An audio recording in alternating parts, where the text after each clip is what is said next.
I've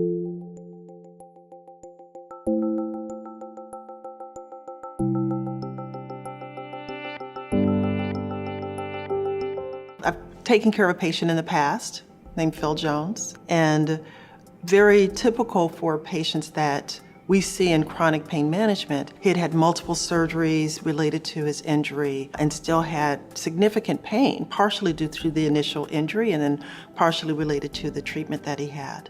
Well, I actually went into the meeting with the doctor thinking I would walk away with the script. That was my intention. I was so desperate, that's all I was down to, is just prescriptions that were the only thing that were gonna work. And they weren't even working that well. I asked Phil, how does he take his medications? And he described how he would take the medications, they would take the edge off of the pain, and then they would only last for 3 or 4 hours. And before it was time to take his next dose of pain medications, he was in severe pain again. So at some point in the discussion, she wheeled away from her desk and looked at me.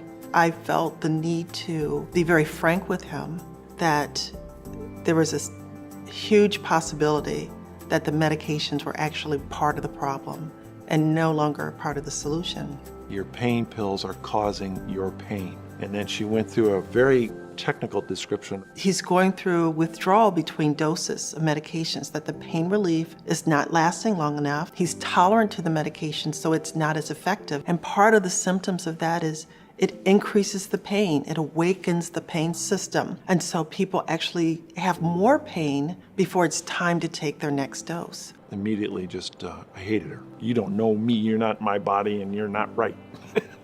I thought there was just no solution here. I'm in trouble. So the reaction typically is discomfort, disbelief, sometimes anger. Many times the patients will have an aha moment where the light bulb will go on and they will recognize that their quality of life and their function really is not improved. It wouldn't leave me alone. I kept thinking about it and thinking about it. In spite of being angry with me, my words actually hit a chord. They stuck with him. Thought, well, what other options do I have? Over a couple of weeks, on my own guidance, I weaned myself off the Percocet. And then over a couple more days, I all of a sudden started to notice my pain was getting better.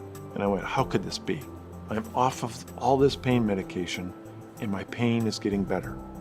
And so I stayed with that. And I noticed over time it was getting better and better. So once he took that out of the picture, his body was actually able to take care of itself. And his pain dissipated and eventually went away. A couple years went by. From time to time, I would think about that conversation with Dr. Dews.